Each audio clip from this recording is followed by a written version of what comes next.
tous et bienvenue. Vendredi 21 septembre, voici les titres. Une étudiante de 20 ans toujours portée disparue à Strasbourg depuis 2 semaines. Les espoirs de la retrouver vivante restent infimes. Les recherches se poursuivent, notamment au domicile du suspect où l'ADN d'une femme à Paris aurait été retrouvé. Une prime sans argent. Cette histoire anodine touche près de 70 000 automobilistes qui attendent leur prime à la conversion. Dans ce journal également, nous verrons que les agressions dans les transports en commun sont de plus en plus fréquentes. Dernièrement, il s'agirait d'un chauffeur de bus qui aurait été injuré. La RATP garde son rapport confidentiel. Nous essaierons de comprendre quelles mesures vont être prises face à ce phénomène. Enfin, vous entendrez une belle histoire, celle de Chris Samuel, ce petit garçon de seulement 5 ans qui a réussi à appeler les secours et de donner son adresse après que sa mère ait fait un malaise. Jour pour jour qu'une étudiante de 20 ans, Sophie Le Tan, n'a donné aucun signe de vie. Les recherches se poursuivent et les chances de la retrouver vivante s'amenuisent. Les faits auraient eu lieu à Strasbourg. Un nouveau rebondissement vient d'avoir lieu dans l'affaire après avoir retrouvé l'ADN d'une femme au domicile du suspect au lourd casier judiciaire. Retour sur les faits avec ce reportage de Rémi Patin. Sophie Le Tan a été portée disparue le 7 septembre 2018 à Strasbourg. Le principal suspect est Jean-Marc Reiser. Des traces d'ADN ont été retrouvées chez lui de cette jeune étudiante de 20 ans. Cet homme de 58 ans a été mis en examen pour l'enlèvement, séquestration et l'assassinat de cette jeune étudiante. Jean-Marc Reiser a un lourd casier judiciaire derrière lui. Condamné en 2001 pour viol, puis en 2012 et en 2016 pour un cambriolage dans une clinique vétérinaire, dont il se procurait des relaxants très puissants. Cet homme est un multirécidiviste. Son sort sera prononcé dans les prochains jours. En politique, la semaine, elle a été chargée. Le gouvernement prévoit de supprimer une vingtaine de petites taxes concernant le nettoyage urbain ou encore les plants de vignes, ce qui coûterait plus cher à la collecte que ce que cela rapporte. Vous pouvez d'ailleurs réagir dans la partie commentaires de ce journal. Dans le même temps, sachez que dans le domaine des sports, le budget va être réduit de 6%, soit 30 millions d'euros d'économie. Est-ce une bonne chose à 6 ans des Jeux Olympiques 2024 de Paris? En tout cas, les avis, eux, divergent.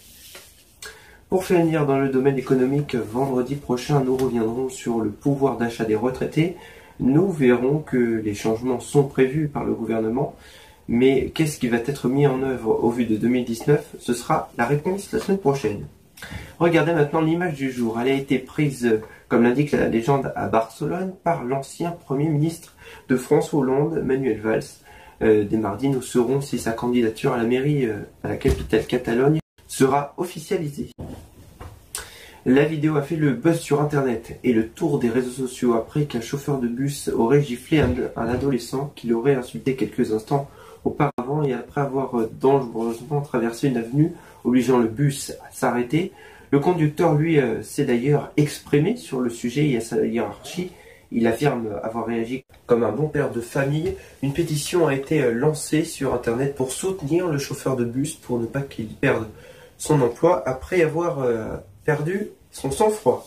Selon la ministre du Royaume-Uni, Theresa May, le Brexit est dans une impasse. Elle a d'ailleurs refusé toute négociation concernant celui-ci, mettant en péril de nombreuses entreprises. L'Union européenne ne propose toujours que 2 options. La première implique que le Royaume-Uni reste dans l'espace économique européen avec une union douanière avec l'Union. En clair, cela veut dire que nous serions toujours soumis aux règles de Bruxelles.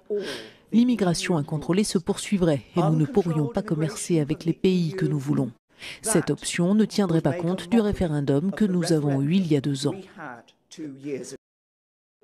Passe aussi bien que ça, finalement, après que des voitures non polluantes étaient fabriquées et attendent toujours leur prime à la conversion. Sachez que 70 000 automobilistes seraient touchés par ce phénomène. Voici maintenant une belle histoire à présent, celle de Chris Samuel, un petit garçon de 5 ans qui a sauvé la vie de sa mère après qu'elle ait perdu connaissance. Le garçon a appelé les secours et a donné son adresse avec un sang-froid inédit. Les faits auraient eu lieu en juillet dernier, mais elles viennent d'être livrées. Les pompiers, j'écoute, quelle est votre urgence? Allô, ma maman, elle est tombée parce que elle se sent pas bien. Elle arrive à parler, ta maman? Non. Tu es à quelle adresse? J'habite au 15 rue La Cantine. Elle a quel âge ta maman, tu sais ou pas? Elle a 26 ans. Et toi, tu as quel âge? 5 ans. Une belle histoire qui se finit bien.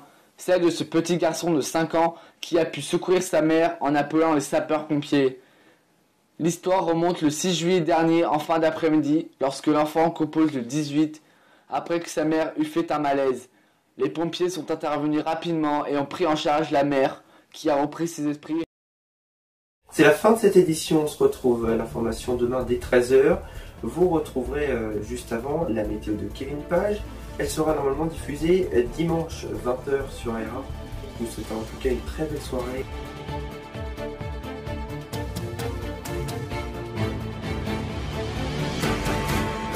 Retrouvez toutes vos infos et en replay sur AR1.